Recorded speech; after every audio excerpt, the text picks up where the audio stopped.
با این خدا زندگی کن، ایمان بیار بهش، قبولش کن، باش معامله کن، باورش کن، بهش تکیه کن. ایشون اخلاقش اینجوریه، میبره تا مرز ناامیدی. بگو دارمت، با این خدا زندگی کن.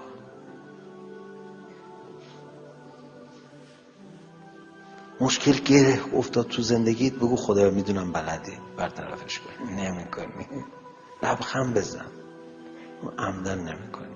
تو بلد، قاطی نمیکنم، قاطی نکن، بلده.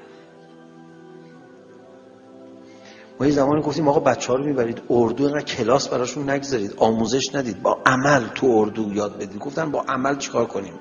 گفتم یه شب آش بدید تو اردو.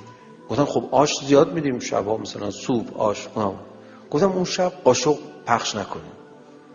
آش قاشقا نرسیده بچه‌ها، یکی فوش میده، یکی تیکه میندازه، یکی میگه بابا اینا هم ارزه مدیریت نه، قاشق ندیوردن.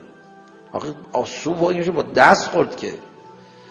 یکی هورت میکشه، یکی میره قاشق خودشو از تو کیف میاره، یکی قاشق خودشو میده به دیگری، یکی دیگران مسخره میکنه، میگه تو دیدی قاشق نیاوردی، من آوردم. همه خودشونو نشون میدن. نشون که دادن، بعد بگو قاشق اینجا پشت پرده بود، از اونایی که خوب برخورد کردن تشکر میکنیم، قاشقو توضیح کن. همه سراشون نزن پایین. تمام کمبودای زندگی همینه، پشت پرده هست. الان تو چی میخوای؟ میخوای ازدواج کنی؟ هست پشت پرده. باور کن.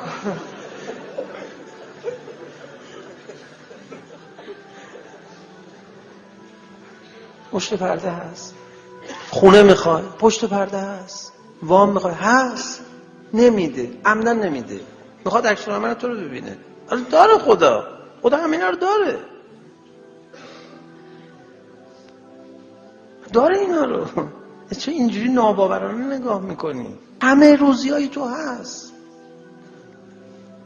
نمیده، عمدن نمیده. بعد گفتم که یه شب که بچه ها اینجوری خجالت زده شدن، بعد شب دیگه مثلا بگو شام نیست اصلا امشب، میخندن میگن اشکال نداره. باور کن، میگن اشکال نداره. چقدر بابا شما رضایت رو در چهره اینا ببین. اینا ادب شدن، شرمندهشون کردن شب قبل. میگن شام نیست، حالا بلند شید برید. میگن بله میریم، اشکال نداره، یه شبم بیشم. بابا یه نقی بزن. میگن تا نق بزنیم عمر میاد، بعد آبرو حیثیتمون رفته است.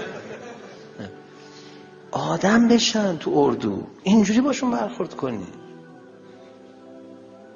خدا شده من نمیخوام تفریحی با شما حرف بزنم، میخوام بگیرید مطلبو. مثل امام زندگی کن. امام اینجوری زندگی میکرد، نه بی برنامه ها. اینا دلیل بر بی برنامه بودن انسان نمیشه. تو برنامه تو بریز، ولی کنارش اینقدر توکل.